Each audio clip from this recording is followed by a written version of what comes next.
우리 오후 예배도 함께 또 예배 드릴 수 있어서 하나님 앞에 영광 올려드립니다. 우리 다니엘서 또 오후에 보고 있는데, 다니엘서 오늘 환상 두 번째 또 이렇게 보도록 하겠습니다. 한번 따라해 볼까요? 다니엘의 환상. 다니엘의 환상. 여기 7장에서 다니엘의 환상을 봤어요. 첫 번째. 그리고 오늘 이제 두 번째 환상입니다. 그런데 7장에서는 바다에서 짐승이 올라왔어요. 그래서 그걸 통해서 하나님께서 이 역사가 어떻게 이루어질 건가에 대해서 말씀하고 있었어요. 그래서 우리가 저번 시간에 살펴본 대로 이렇게 사자의 모습, 또 사자가 아니라 사자와 같은 그런 모습이었다고 그랬어요.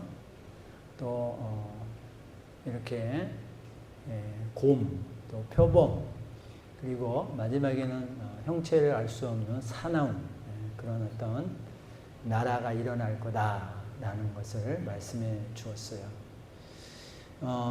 그래서 우리가 저번에 봤던 것처럼 이 맨 앞에 있는 주전 606년부터 538년까지 바벨론을 말하는 거였어요. 바벨론이 장악을 할 거다. 그래서 저 사자 같고 하는 것은 바벨론을 의미했던 거였어요.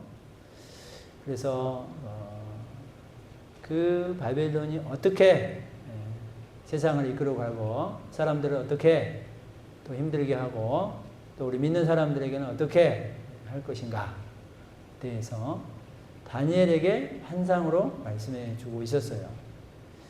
그 다음에는 메데바사, 그 다음에 저 바벨론이 함락되고 메데바사가 일어날 거다라는 거였어요. 그 다음에는 헬라, 저 표범의 모양을 하고 있는 나라가 헬라, 그리고는 이제 로마 제국을 말하는 거예요. 여러분들 저 장악한 나라들은 다 제국이 돼요. 제국이. 자, 여러분들 이스라엘 역사를 살짝 한번 생각해 보세요. 여러분들 그 남유다 북이스라엘, 남유다는 솔로몬이, 북이스라엘은 여로보암이 임금으로 있을 때 여러분들 머릿속에 한번 생각해 보세요. 자, 북이스라엘이 누구에 의해서 멸망하나요? 아수르에 의해서 멸망하죠. 아수르. 자, 그 아수르 다음이 누가 돼요? 저기에 첫 사자 같은 바벨론이 되는 바벨론이 장악을 하는 거예요. 바벨론이 아수르까지 다 먹어요. 그래서 큰 세력을 가지고 있고, 자, 지금 다니엘이 바벨론의 포로로 잡혀온 거잖아요. 바벨론. 현재 시점. 그리고는 어떻게 돼요? 그 다음에 이 바벨론을 누가 또 장악하느냐? 역사 공부를, 세계사 공부를 하는 사람들은 다 알고 있어요. 이거를 메데바사. 근데 이제 메데는 기간이 좀 짧고 바사가 긴 기간 동안 장악을 하게 돼요. 자, 이 메데바사 내용이 우리가 오늘 읽었던 내용 안에 있어요. 우리가 먼저 한번 줄거리를 한번 보고 가는 거예요. 자, 메데바사가, 바사는 페르시아를 말하는 거예요. 자, 메데와 페르시아가 이 바벨론을 다 장악합니다. 굉장히 큰 제국이 됩니다. 자, 그리고 저 제국을 그 다음에는 누가 장악을 하느냐? 헬라가 장악을 해요. 헬라. 저 표범 같은 나라는 헬라를 말하는 거예요. 헬라. 그리고 헬라 다음에 누가 장악을 하죠? 로마가 장악을 하죠. 로마가. 그래서 마지막에 공룡 비슷한 저 모습을 하고 있는 저 나라가 로마. 로마는 앞에 세 나라와 전혀 다른 가장 더 강력한 나라였다. 이렇게 이제 성경이 7장에서 말씀하고 있었어요. 자, 그리고 8장에 우리가 또 이제 다니엘이 환상을 보게 되는데 8장 1절에 나 다니엘에게 처음에 나타난 환상 후 벨사살 왕 제3년에 다시 한 환상이 나타나니라 그랬잖아요. 다시 한 환상이 나타나게 되면서 두 번째 환상을 다니엘에게 보여주고 있는 거예요. 자, 그러면 두 번째 환상은 뭐냐? 두 번째 환상은 순양과 순염소에 대해서 말하고 있는 거예요.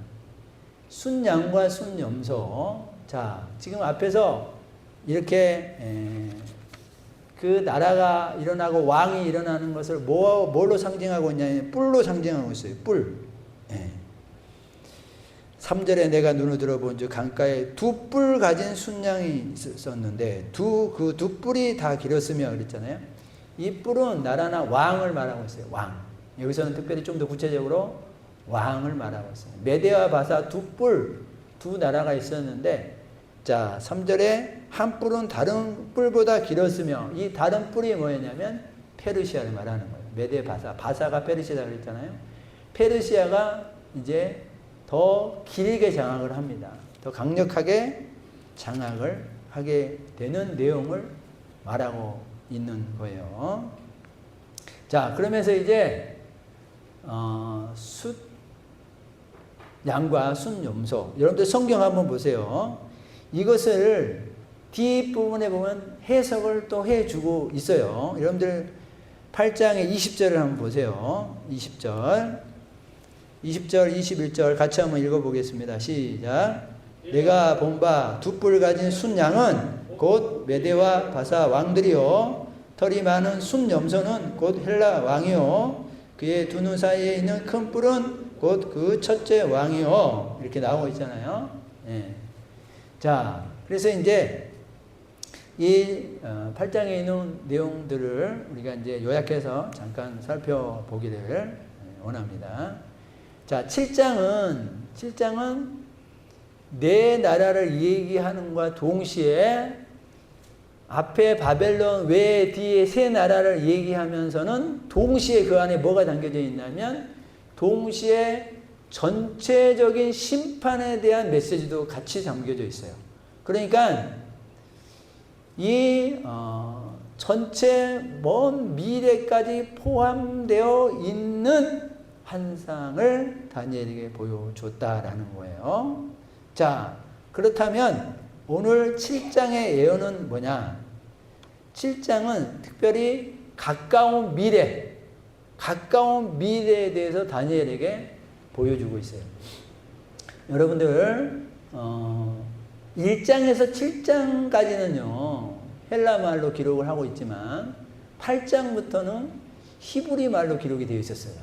이걸 뭘 말해주냐면 지금 히브리 사람들에게 너의 언어로 다른 사람들 모르게 너희들한테만 알려준다라는 의미가 들어가 있어요. 너희들만 알고 있어라. 너희들은 이 나라의 역사가 어떻게 이어질 건지 알고 있으라 이거예요. 알고 있으라. 그러니까 하나님이 다 알려주시는 거예요. 환상을 통해서 알려주는 거예요. 그럼 다니엘이 이제 이런 환상을 듣고 어떻게 해야 되는 거예요? 이런 걸 이제 다음 세대에 교육을 해야 되는 거죠. 알려줘야 되는 거죠. 성경을 통해서 이런 것들이 어떻게 돼요? 계속 이어지게 되는 거죠. 계속 말씀하고 있는 거예요. 이제 가까운 미래는 어떻게 된다라는 거예요. 가까운 미래. 우리가 아까 네 나라가 역사적으로 이어졌다. 여러분들 지금 다니엘에게는 미래지만 여러분과 전에 지금 2025년대로 살고 있잖아요. AD 2025년대로 살고 있잖아요. 이거는 지금 BC잖아요. BC에 예수님이 오기 이전 지금 한참 전이잖아요. 그러니까 우리로 봐서는 이제 이미 과거예요. 과거. 자, 근데 다니엘의 입장에서는 지금 뭐예요? 미래단 말이에요. 미래. 먼 미래가 아니라 가까운 미래.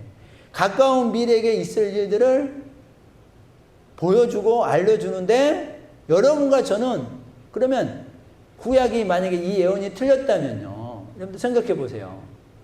틀렸다면 우리는 이미 역사를 살아봤는데 아유 하나님이 거짓말 하셨네. 하나님이 쓸데없는 환상 보여주셨네. 이렇게 우리가 얼마든지 얘기할 수 있잖아요. 얼마든지. 근데 보세요. 구약이 성경이 초대교회 이전에 쓰여졌어요.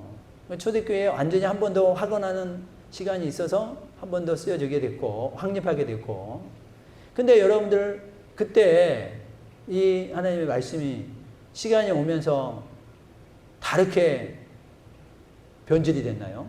다르게 바꾸게 됐나요? 그렇지 않아요. 지금 우리 2025년까지 여전히 그 말씀 그대로 여기까지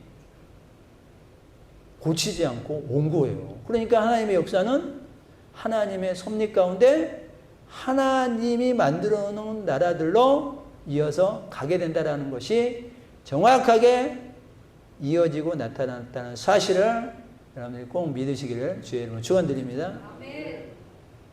다니엘에게는 미래지만 그 미래를 이미 살아본 우리는 역사 공부를 할 때 이미 사실적으로 나타난 상황이다 이거예요. 사실적으로. 그래서 바벨론이 아수르를, 메데바사가 바벨론을, 헬라가 메데바사를 먹고 로마가 헬라를 먹는 이건 일들이 우리는 이미 역사를 통해서 알고 있잖아요. 자, 그래서 이제 다니엘에게 있어서 이 가까운 미래 그게 뭐냐 이제 그러면서 이제 구체적인 얘기들을 조금 하고 있는 거예요. 다니엘이 엘람 지방 수산성에 자기가 있었다는 게 환상 중에 자기가 그곳에 있는 거예요. 자, 그곳이 어디였냐? 그 여러분들 수산성이 나중에 이제 페르시아의 수도가 됩니다. 수도가 돼요. 그러니까 나중에 메데바사가 바벨론을 함락한다 그랬잖아요. 이제 곧 메데바사가 먹을 거다 이거예요. 너 알고 있어라. 자, 그러면 지금 다니엘은 바벨론에 살고 있으면서 그러면 우리가 지금 이 쓰여진 상황들을 연도들을 연구를 해보니까 이제 바벨론이 함락되기 10년 전인 거예요. 그러니까 바벨론이 없어지기 10년 전에 하나님께서 지금 말씀해 주고 있는 거예요. 다니엘을 통해서. 그런데 10년 후에 어떻게 해요? 정확히 메데와 페르시아가 바벨론을 장악을 하게 됩니다. 신바벨론이 등장을 합니다. 자, 그래서 이제 7장에서는 괴물과 같은 짐승이 나타났는데 8장에서는 가축 같은 이런 순양, 순염소로 나옵니다. 이게 스케일이 조금 다르죠, 이제. 자, 그래서 이제 제가 앞에서 이미 지금 한번 줄거리를 한번 말씀드리고 갔어요. 자, 이 순양은 이제 이 메데와 페르시아 왕을 말하는 거예요. 그리고 그 순양을 누가 해치어요? 순염소가 해치어요. 그러니까 메데와 페르시아를 헬라가 장악을 한다 그 얘기를 하고 있는 거예요. 자, 그러면서 이 순양 그러니까 메데와 바사 거기에서 두 뿔이다 이게 두 뿔이 그러니까 그게 뭐냐면 메데와 페르시아를 말하는 거예요. 메데와 바사를. 근데 거기에 한 뿔이 다른 하나가 길게 3절에 보니까 더 길다 이런 표현을 하고 있는데 그 긴 게 뭐였어요? 바로 페르시아를 말한 거였어요.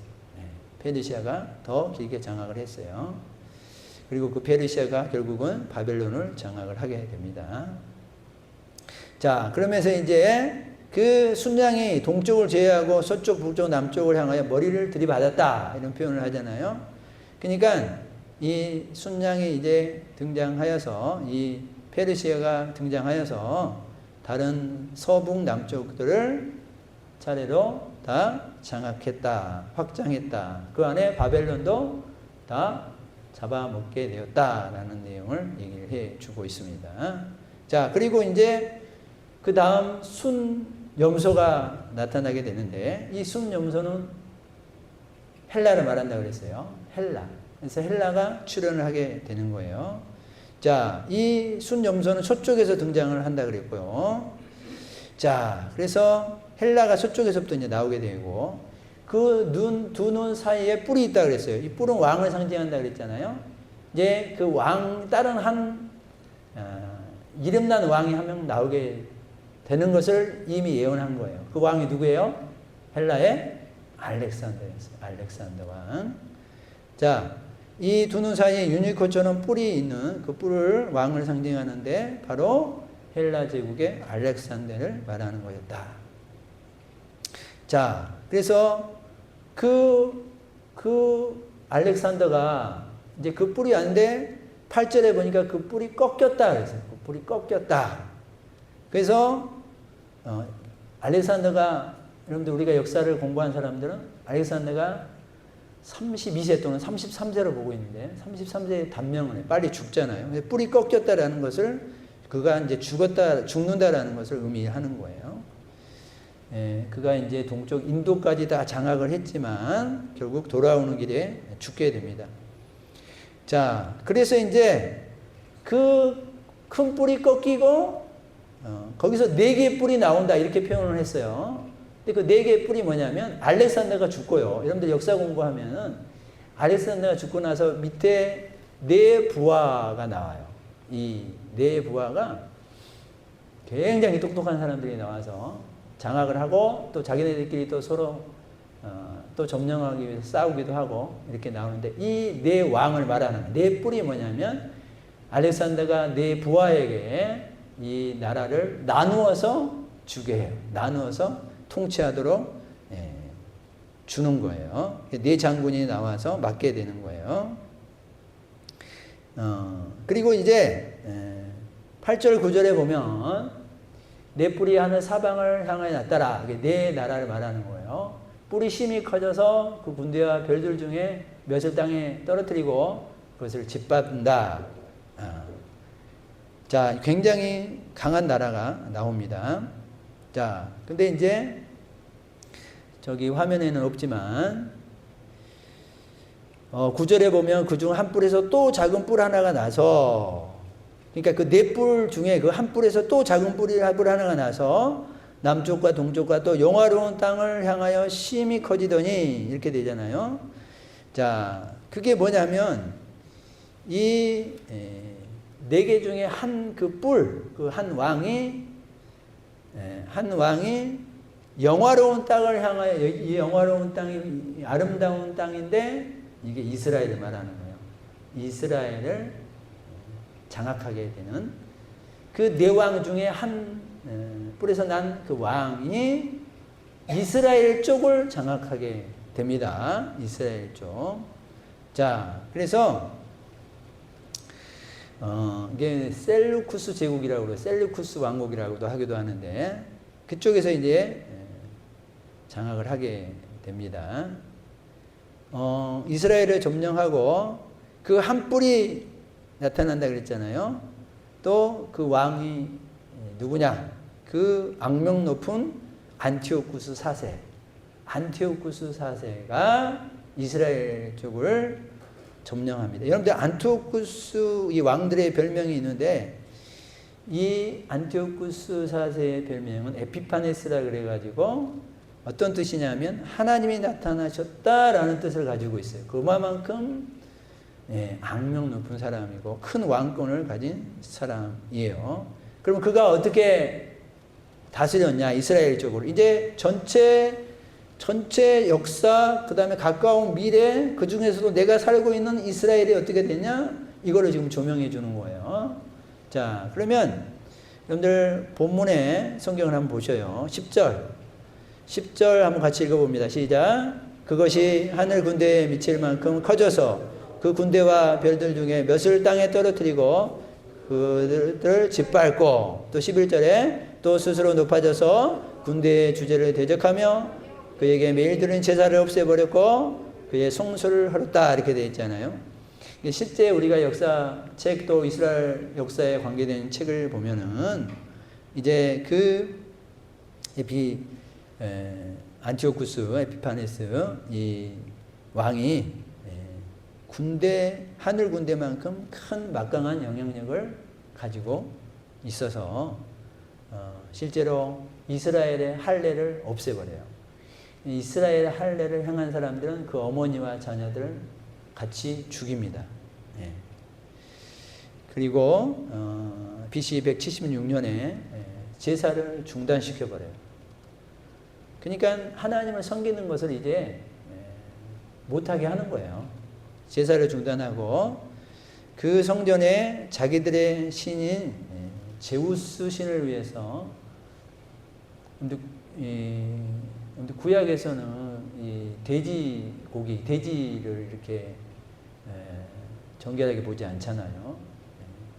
근데 일부러 돼지를 그 안에서 불을 피우고 그것들을 또 먹게 하기도 하고 막 이런 일들이 막 일어납니다.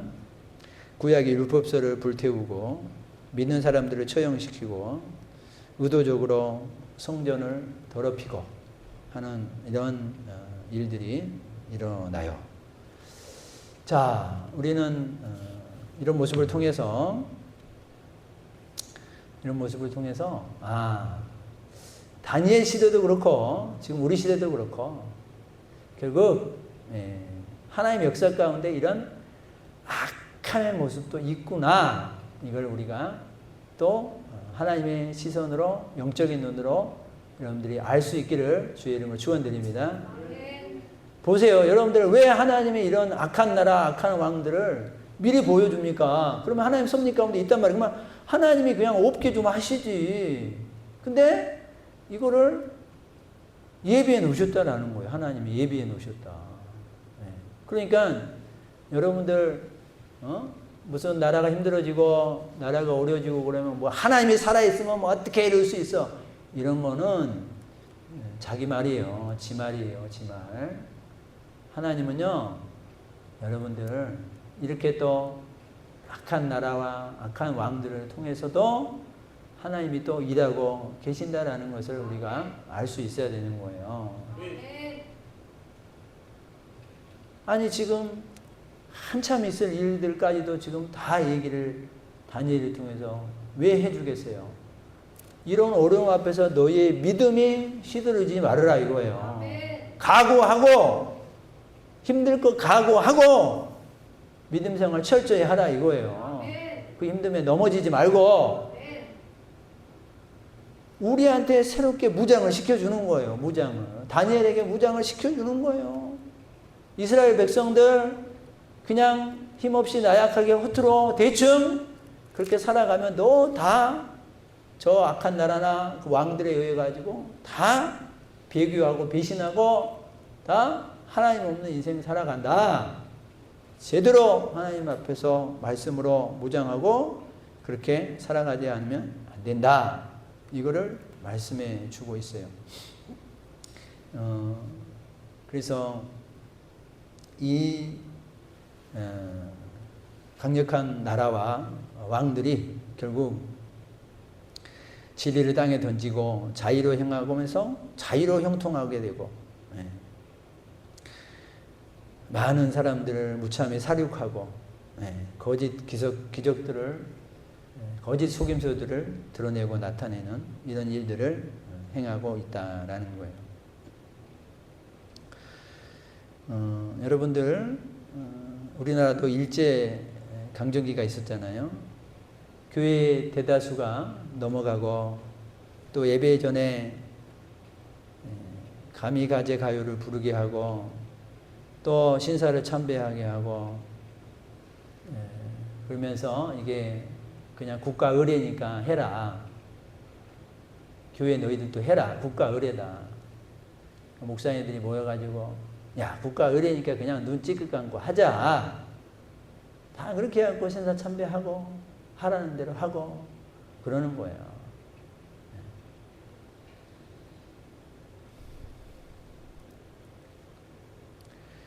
성경이 뭐라 그럽니까? 누가복음 21장 8절 읽어봅니다. 시작. 이르시되 미혹을 받지 않도록 주의하라. 마태복음 24장 시작. 거짓 그리스도들과 거짓 선지자들이 일어나 큰 표적과 기사를 보여 할 수만 있으면 택하신 자들을 미혹하리라. 아멘. 가면 갈수록 하나님을 대적하는 사람들이 많아질 거고요. 하나님을 대적하는 왕들, 하나님을 대적하는 나라들이 많아질 거예요. 많아질 거예요. 여러분들 이거 하나님의 말씀이 우리에게 말씀해 주고 있기 때문에 우리가 이것도 받아들여야 되는 거예요. 그러면서 우리가 어떻게 하라는 거예요? 대비하라는 거예요. 네 자식들 대비해. 네만 잘못지 마. 너는 그래도 믿고 이만큼 살았지. 네 자식들은 아직 믿음도 미완성인데 더 어려운 시대를 만나게 된다. 너 제대로 신앙교육 시키지 않으면 네 자녀들은 다 넘어가. 팍팍 쓰러지게 된다. 믿음으로 살지 못해. 그거 경고해주고 있는 거예요. 경고해주고 있는 거예요. 여러분들 잘 살아도 사탄이 미혹하고요. 어렵게 살아도 사탄은 미혹합니다. 예수님이 40일 동안 금식하고 배가 고플 때 사탄이 와서 예수님을 유혹했죠. 어려울 때 미혹하면 잘 넘어갈 수 있잖아요. 그러니까 어려울 때도 미혹하지만요. 또 잘 되면요. 마음이 높아지고 교만해지니까 또 그때 또 미혹하기 좋잖아요. 그러니까 여러분들 그래서 성경이 가난해도 마옵시고 부하게도 마옵시고 그런 얘기가 나오는 거예요. 가난하면 가난하니까 미혹을 더 받고 부자가 되니까 또 미혹을 더 받고. 사랑하는 성도님들, 그래서 우리는 가난에 처하든지 부하게 되든지 어떠한 상황에서도 어떠한 모습과 환경에서도 일치의 비결을 배울 수 있는 그런 전천후 믿음을 가질 수 있기를 주의 이름으로 축원드립니다. 멀티신앙을 가지셔야 돼요. 멀티신앙. 멀티가 뭐예요? 이곳에 갖다 놔도 저곳에 갖다 놔도 안방에 갖다 놔도 부엌에 갖다 놔도 윗목에 갖다 놔도 차디찬 거실에다 갖다 놔도 그의 믿음이 여전히 똑같은 그런 사람 전천후. 다니엘 사자굴에 넣어도 나는 윗방에 올라가서 예루살렘을 향하는 창문을 열어놓고 기도합니다.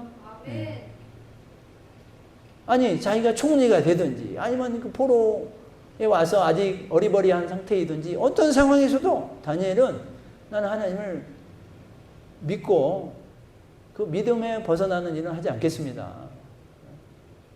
그렇게 배수진을 치고 나가는 거예요.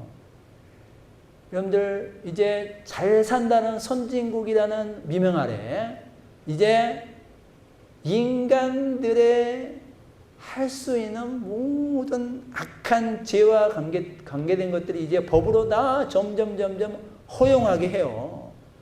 야, 우리 인간들 스스로 이제 어느 정도 다 절제하고 스스로 다 그런 거 컨트롤할 수 있는 사람들이야. 뭘 그걸 법으로 막고 그래. 간통 다 그냥 해야 돼. 아이 배면은 지네들이 알아서 다 하라 그래. 뭘 그걸 법으로 낙태를 막고 어쩌고 그래. 내비둬. 다 허용을 해. 그럼 우리 죄악된 인간들이 알아서 잘 할까요? 알아서 이건 죄구나 안 해야지 그럴까요? 정신 차려서 더 인간답게 살아가도록 힘쓸까요? 천만의 말씀입니다. 죄악의 문을 열어주면요. 와, 그거 다 죄지로 달려나가는 거예요. 다 얼씨구 좋네. 이제 우리 마음껏 더 하고 싶은 거 마음껏 더 하자. 근데 그게 하나님의 눈에는 뭐예요? 다 죄를 짓는 거예요. 하나님의 눈에는 다 죄를 짓는 거예요. 다. 그나마 전에는 법으로라도 그것을 최소한 우리가 인간답게 살기 위해서는 이런 건 막아야 된다. 가정을 지키기 위해서는 이건 막아야 된다. 예를 지키기 위해서는 우리가 이걸 막아야 된다. 이런 것들을 해놓은 울타리들이 지금 하나 없어지는 거예요. 그러면서 문화라는 이름으로 다 허용해 주자라는 거예요. 지금은 어떤 시대인데 말이야. 다 지금 이런 거 통용하고 있어. 어떤 시대인데. 뭘 결혼하는데 얘 배우면 어때? 얘가 혼숙감이라나? 별 어디서 가져온 그런 쓸데없는 어디 죄악의 문구로 가져와가지고 말이에요. 믿는 사람들 안에서도요. 혼수라고 말이에요. 말도 안 되는 논리들을 가지고 있어요. 죄예요, 죄. 그게 무슨 혼수예요. 죄라고 인정해야 되는 거예요. 내가 실수했더라도 죄는 죄인 거예요. 하나님 내가 잘못했고요. 이제 또 가정을 가졌으니까 잘 살게 해주세요. 이게 맞는 거지.